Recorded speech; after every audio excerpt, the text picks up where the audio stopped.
champ is here. We will definitely not shut up and dribble. The champ is here. I must be the greatest. The champ is here. I'm going to continue to stand with the people. The champ is here. I will not lose. I'm a bad man. I took up the road. Yes. Welcome. You could have been anywhere in the world, but you are here with we. My name is EJ, and I got my man. MH. Yes, he's in the building, DB of the show. We are Black in Sports, giving a voice to the culture that won't shut up and dribble. Here, giving you the best topics and things in and outside the game. So we're going to bring you in the locker room today, man. MH, you ready to do this? Yes, sir. All right, man. So, I guess how we should start it off is we got some news to announce, right, man? And the winner's Hove, my man. Hey. Speech. First of all, I want to thank my connect, the most important person with all due respect. Yes. Holding all this cash. Boys in blue who would grieve before the badge. The first pusher who ever made the stand. So if you haven't heard by now or seen it on the social, we were awarded best sports podcast, man. So, a lot of times we don't get to pat ourselves on the back, but I think we need to give ourselves the hand clap, man. So MH, man, I just want to take the time to give you your flowers, man. It's been an amazing journey to be doing this, man, like through ups and downs and learning this new craft and new way to do things, from just the different ranges, man. And neither one of us knew how to do this shit. We just knew we had an idea.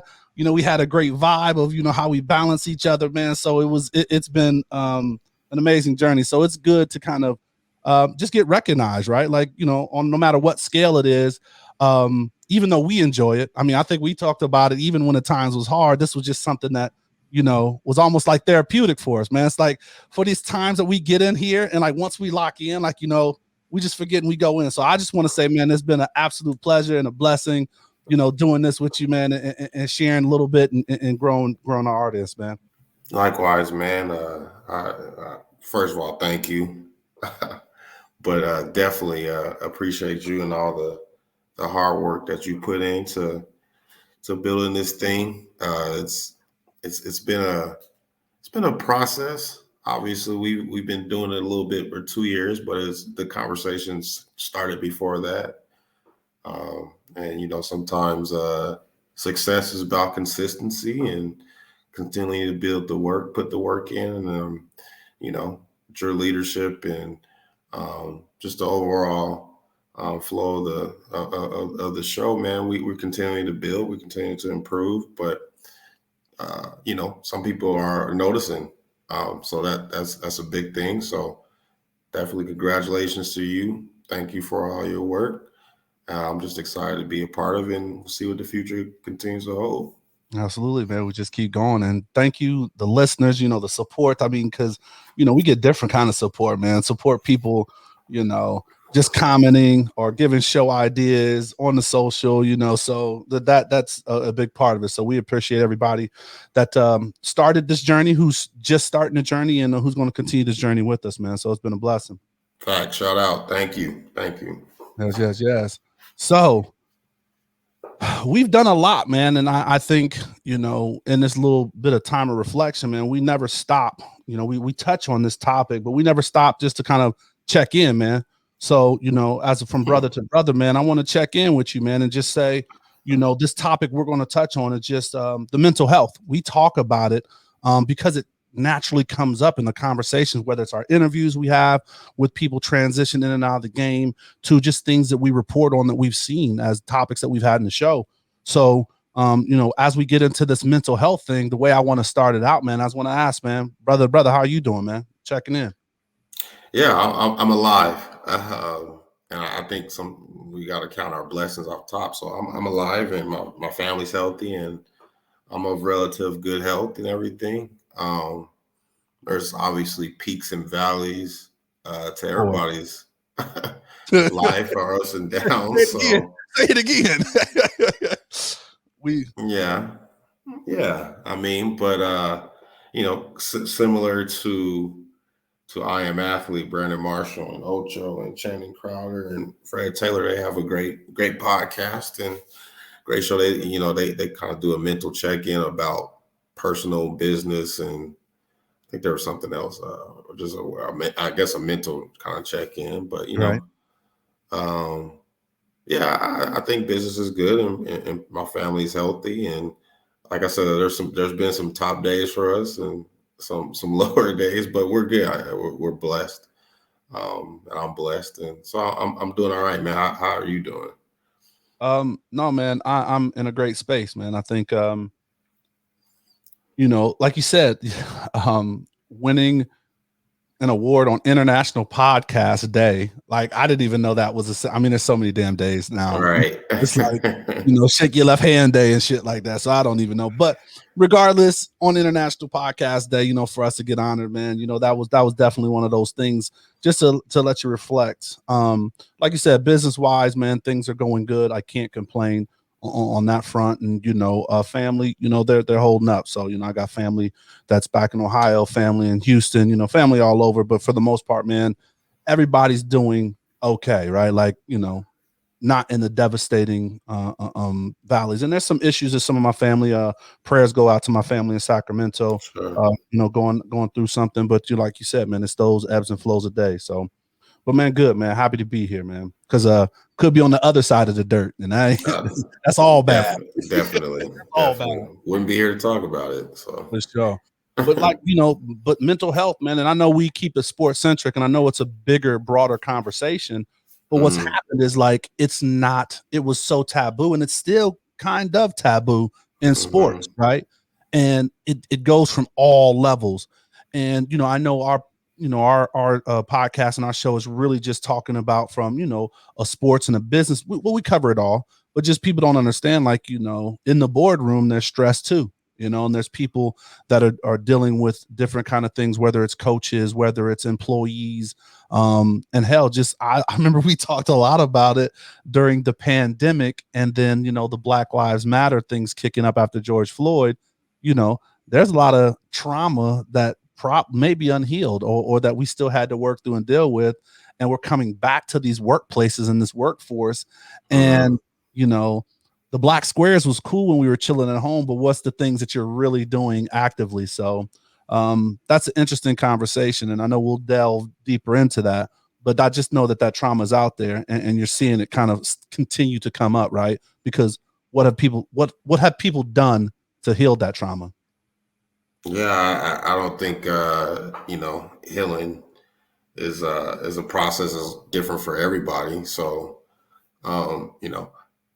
just particularly on that topic, I always hate that. I don't like to be painted in a broad stroke with anybody. I think we're all kind of individuals. So yes, like the whole Black Lives Matter and how that works in your workplace. I think it's a good thing that those conversations have been brought up in the business world a little bit, particularly we talk sports business, with different diverse individuals getting maybe a little more opportunities, or just awareness of their feelings, or what their presence are, their talents are in the workplace in different aspects. right. At the same time, I don't think we all think alike. Just because our skin colors are relatively hue the same, I'll be respectful. EJ. Now you want to be respectful. Just because the shades are relatively the same, and I sometimes I do struggle with this topic, because I think we can disagree as Black folk, but I think as a counterpart, or a white person that may be working with us in the business world, I don't think their approach needs to be the same to all of us as well, right? And I think that's something that that hasn't been fixed. I don't think it ever will be really, until you start knowing people. You break the walls down of stereotypes and things like that. You just know people for who they are, and people for people. Well, I think that's the biggest thing, though, right? I'll get to that. Yeah. I mean, we are we're individuals, right? Like when you see me, because I see you, Miles. When you see me, I am EJ, right? Like, and that comes with all the quirks that it is of being me, the things you like and the things you don't like, right? Sure. So you can't see me and interact with me and then go interact with MH and think it's the same. Correct. And I think that's the biggest conversation where, like, it's not a, one solution fixes all problems, right? So I think it's, even though we crack and make jokes of the I see you, it is truly like seeing me as an individual that's a part of this collective, right? Like we're all a part of collectives, but we're individually in that collective. So I agree with you. Yeah, I was, and the reason why this is funny that you brought it up, I was recently in Utah for some work stuff, and I met an older gentleman who's white that we had a conversation about, and I just met him. We were talking about, kids and sports. Really, wasn't anything too serious, and I don't know how the conversation turned to Black Lives Matter or like shit like that. Well, how do we get here? There's nothing that I said. I mean, I wasn't wearing a Malcolm X shirt, or there's nothing in the conversation that I don't know that needed to lead to that. And I was wondering, like, is his approach? And maybe that's me, or maybe that's a little sad in society that I have to think about that. As like, is this his approach to trying to get on a certain same page with me? Just in conversation, we could have talked about Red Lobster, or we could, I don't know, talk about how much we dislike dogs or like dogs. I don't know. We could have talked about a lot of things, but somehow in the second or third stanza of the conversation, we got into it's a little much right now. I don't know you like that, so we'll just keep it respectful. But it's just interesting how those. I don't know if that was what was on his heart, or he just needed to say some things. I'm not sure. So it's just funny how those things are brought up in those conversations. Well, what's the McDonald's thing? Black History's 365 days a year. Maybe he was just having his moment, man. He was clearing some of his. I'm not sure. Maybe I shouldn't wear all black. We could talk about something else. I don't know. Oh, that's crazy. No, it's going to continue to be interesting.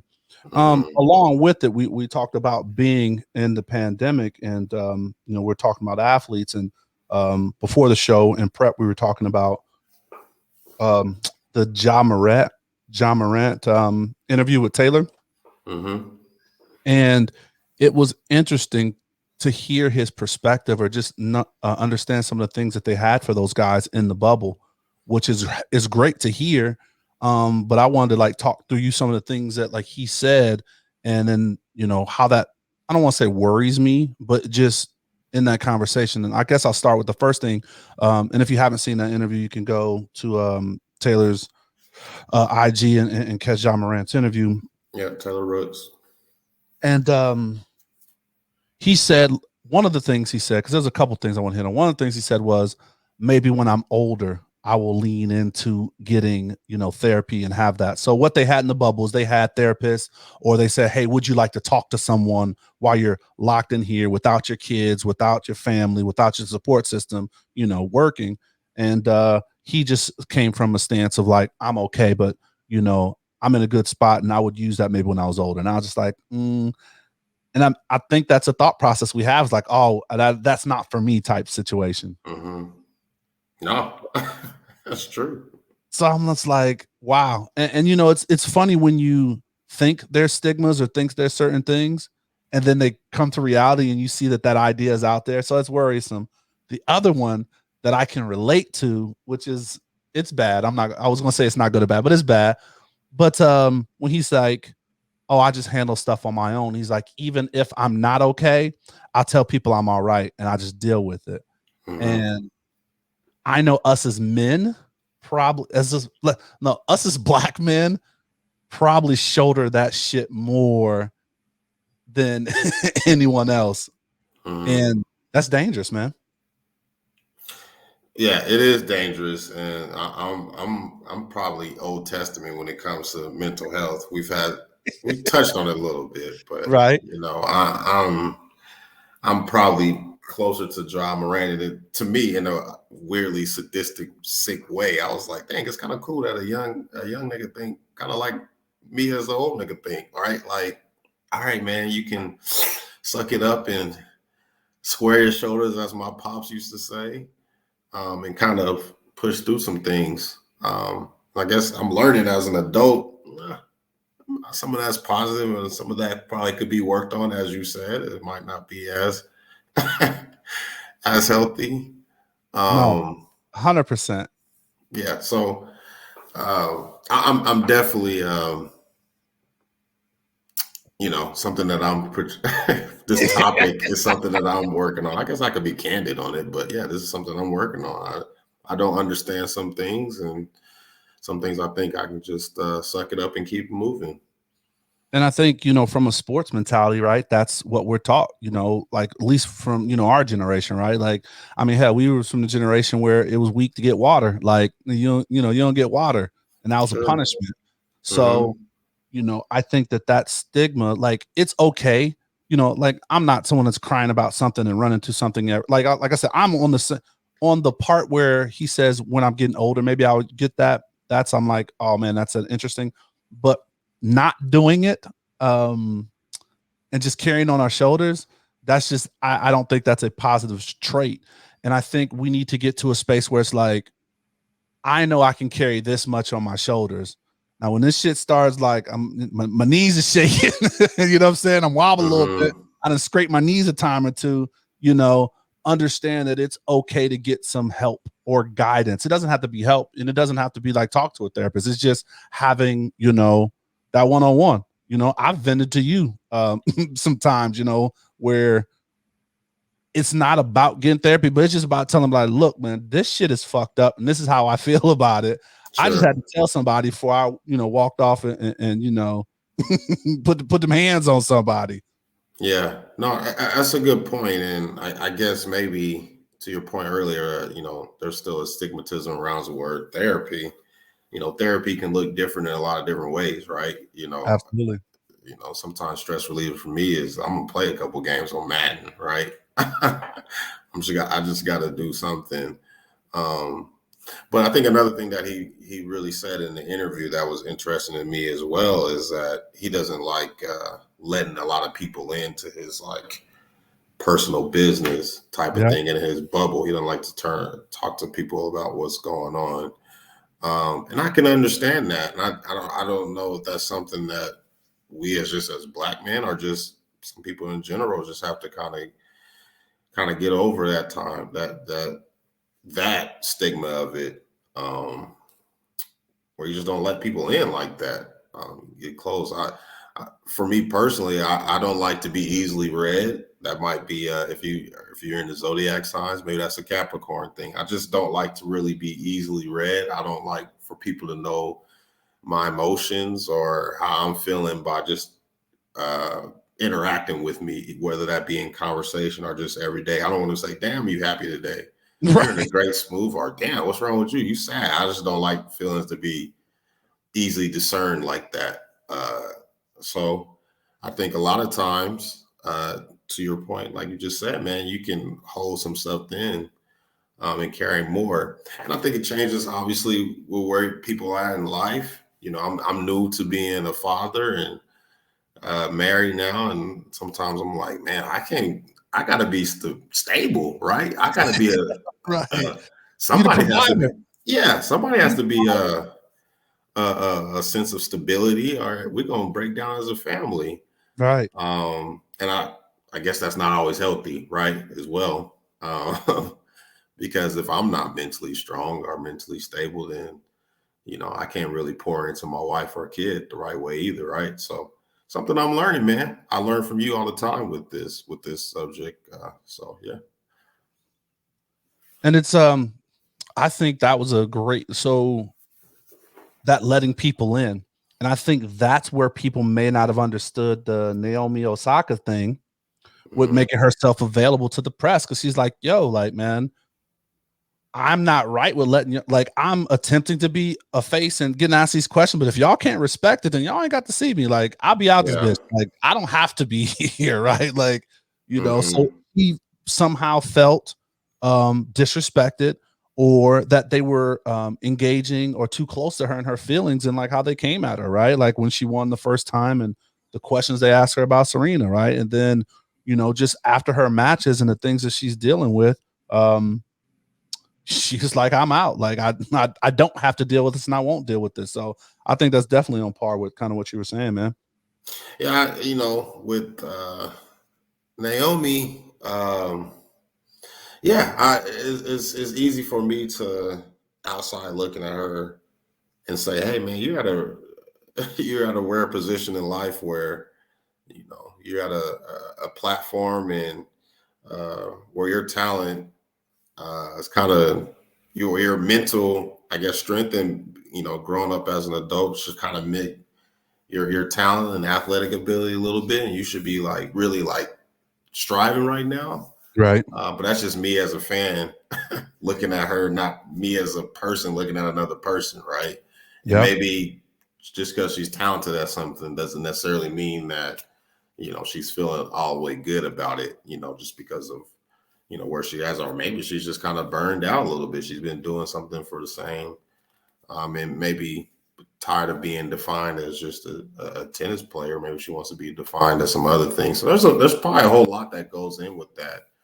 And I think we, as a society, to me, have figured out a term that says, "Oh, okay, this is what she's doing. This is kind of a mental health, our mental kind of struggle she's going through." And now we, as a society, maybe are more accepting of it a little bit more. So I think you're headed down where my next question was going to head. Okay. I love, see that we be on it. So, do you think that mental health and this stuff is overused? Well, you know my answer on that. Well, I do. We're doing this for our audience. Share with our audience, man. Listen, I'm about to turn right back into Herman Boone from Remember the Titans. I was trying to be emotional and real, but hell yeah, I think it's overused. To answer your question. So what part, like, why is it overused? Because you were kind of hinting on it, and that's why I was like, okay, let me go ahead and jump right into it as far as like creating a term. So do you think it's a scapegoat thing? Like, Paul George was missing like layups and stuff like that. And he was like, it's because I was suffering from mental health, like after the fact. Cause like, I'm with you. That to where people are using something that's so serious for not a traditional way. So is that what you're hitting at? Yeah, I 100% are hitting at that. From the standpoint, I've heard we're talking. Ben Simmons is in news recently, and they're talking about he wants to be traded, doesn't want to be in Philadelphia, and obviously he didn't perform well in the playoffs. And I think I can't remember who it was, right? But I heard somebody say, like, if I was Ben Simmons, like, PR team, I would just tell him, like, hey, go on the media and say, hey man, I'm dealing with some mental health. And it just kind of resets the narrative about what he's going through. Like, okay, yeah, you passed up on a shot 2 feet from the basket and you're 6'11" because you're struggling mentally, so we can get past this. And I think for a lot of reasons, I think a lot of people laugh, man, but like I feel like that is it's like, okay, yeah, this is a get out of jail free card. It's like, man, I'm not feeling good mentally. And maybe that's the wrong way for me to look at it, but just that's how I look at it. Paul George, hey, you just missed a couple shots, bro. Chill out. So, but there is a psychology to the sport, though, right? Like, I mean, you as a DB was the first thing they always tell you as a DB, right? Mm-hmm. Like, short memory, and it's psychology. Like, you can't. I got beat on this play, but it don't matter because I'm gonna lock this fool down. He ain't scoring no more. You know what I mean? So there is that mental psychology going on. So there is, but to me, and again, here go Herman Boone. I think that is, I think the mental aspect of it, of athletics, we've also heard the phrase that, hey, I'm so just talking football here. Hey, this sport is 90% mental, 10% physical. And this is the most physical sport there is, right? Right. Because the mental part is what makes an athlete, in a lot of different ways to me. It's the part of fail, success. Okay, I'm gonna fail to get success. I'm gonna wear my body out in the weight room. Fail to get success. Fail in practice to get success. Fail in the actual sport. Hey, I might go 10 for 20, right? You failed 10 times if you've missed 10 shots. Or in baseball, hey, if you've only failed 70% of the time, you're a damn good hitter because you've hit 30% of the time. Right. Yeah. So like failure is sports. So it's okay to fail. And I think that's the part that makes an athlete is like, hey, I can get up. I get knocked down 9 times or whatever that phrase is. I get up 10 or whatever that is right there. Right. That's what makes an athlete.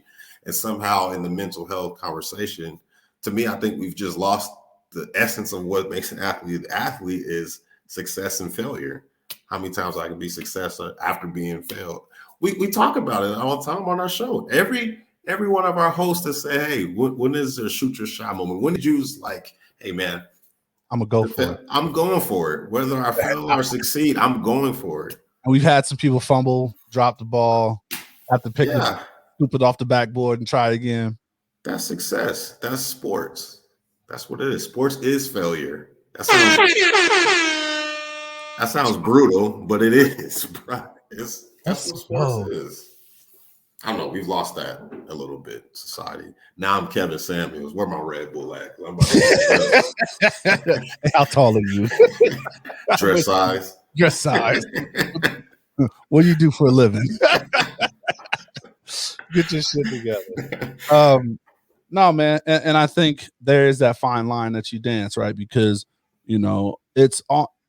it's like the boy that cried wolf type thing, right? Like if you keep coming to the well about that and I guess it's supposed to be private too, right? Like, I mean, isn't there like a patient doctor confidentiality? Like they're not telling anybody. So why are you telling people like I missed a free throw because you know what I mean? Like I wasn't playing my best because I definitely can see where that could be an issue or and when you put it as the part of like if you're Ben Simmons' PR team, absolutely right. Like listen, man, he's been Kylie Jenner left him for old boy. He ain't been right since, and he's going through a lot of other stuff.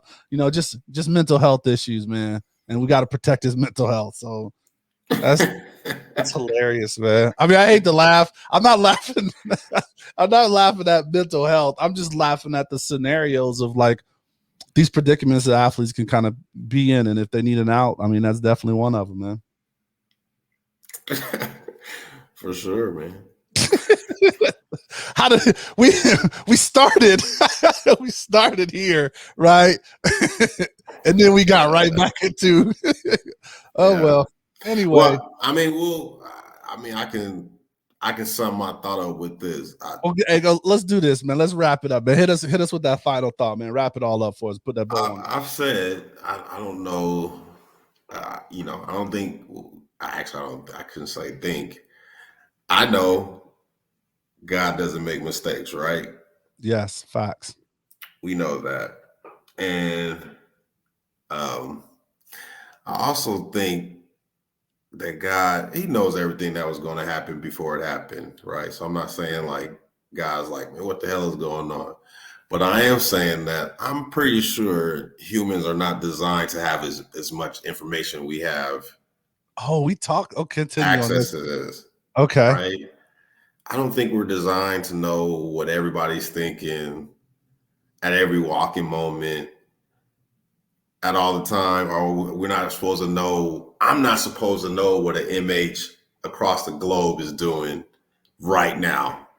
Maybe I shouldn't know that. Maybe I should just be focusing on what I need to be focusing on. Uh-huh. And I think the fact that we have so much information on our hand and at the palm of our hand, we are just overloaded and taxed. And if we go into sports sense, hey, I don't maybe I don't need to know how bad of a how bad of a shooter I am. That's what I was trying to say. After I dribble to the left, if I step on my left pinky toe and I elevate to the right, because analytics have told me, all this information has told me, hey, you suck doing that. Maybe I shouldn't know all that information. Maybe I should just go play, right? Maybe there's a sense of just playing that we're also missing in this world because we know too damn much. As our parents used to say, boy, you know too damn much. But sit down. Sit down, grown folks. Sit your ass up. So you know what, man? You always do this to me, and you've brought this up. So all of our listeners that have listened has heard MH bring that up before, and he brings it up at the end of the show, and it wants to get me riled. My bad. And we're going to do a whole show, and maybe we're going to do a whole show on just information and do sports information. That's how we'll tie it, right? Because I remember it was about 4 years ago, or whatever, when Turner came to CES, the Consumer Electric Show, and it was a whole sports section, and it was the shot analyzer, the soul insert that measures like the weight of your thing, like your body count, your sleep. So it's like all of this shit that they do, for your body to make you. And it's like, I mean, they're tracking and putting little digital sensors on little ass kids that had to learn the game, and you learned the mistakes you made in the game and you corrected them through process, not like, clicking a USB up to you and like getting all these data points. So, but just a quick refute to your thing is you led with God knows what's going on. So why did he provide us this if it was bad, if it was something we weren't supposed to have? He didn't do that, bro. He didn't? Nah, man. I mean, he provided us with the knowledge, the free will and the knowledge to be able to do things. But I don't even know what the story was in the Bible. Remember they were building this tower to try to get to heaven. Okay. And they was communicating, hey man, you put this block here. Hey, you put that here. Yeah, you do that right there. Yeah, EJ, do this right there. And God was like, y'all getting a little close now to heaven. So we're going to switch some languages around. And now y'all can't communicate as much. Y'all can't talk to each other. I mean, we go back to the first story. Adam and Eve, they was butt ass naked. And, when Eve took that little bite, he was like, hey man, hey, don't this one apple. But he had to know what the apple tasted like. Like he wanted to touch it, and all of a sudden they like, damn, we naked. He's like, who told y'all that? Y'all got too much information.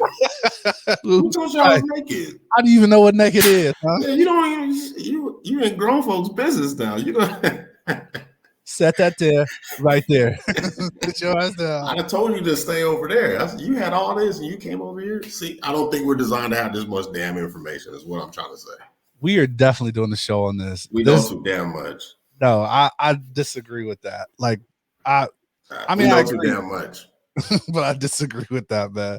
I don't want to get too far in it, but let's give a little preview. Why do you disagree with that? I just want to know. So I'm not going to be able to sleep tonight if I don't really understand. So information is what's allowed us to progress in life, right? So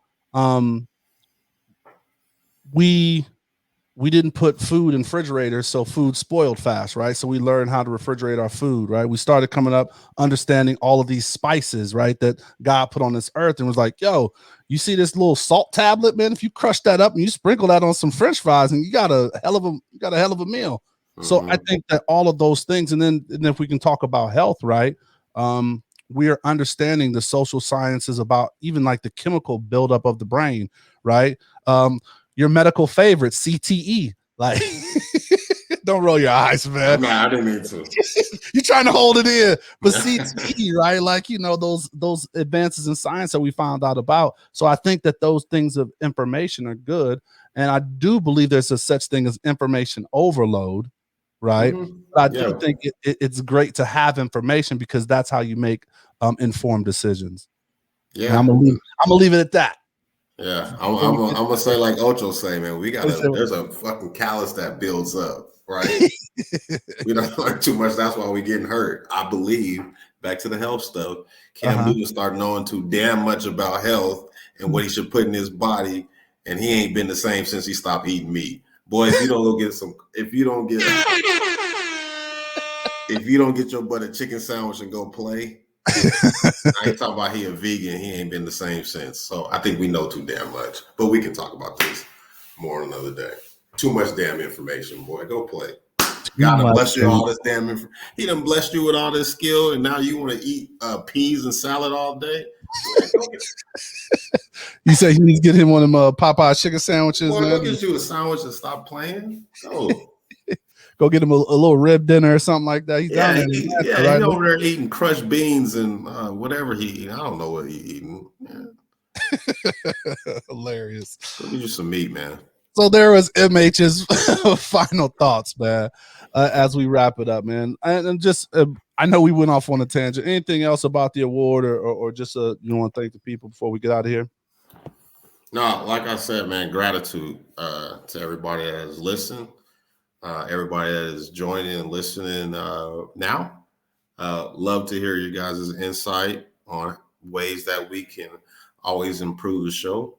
What I like about you, EJ, and what we do, I think we always looking for ways to improve.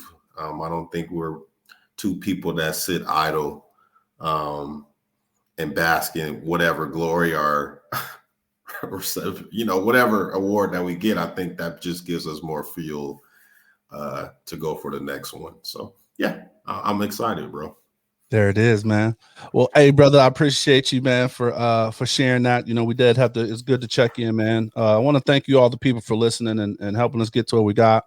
I hope you enjoyed the show, and like always, man, share the show, comment on the show. Like MH said, man, provide any feedback or things you'd like to hear us talk about. But that definitely sports and information show is coming up sooner than later, man.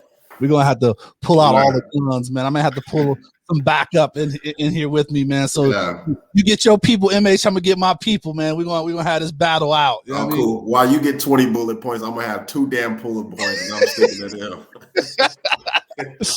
Hey, well, listen, man. Please stay safe, practice gratitude, and know we're rooting for you. Screaming, all us blacks got is sports and entertainment until we even.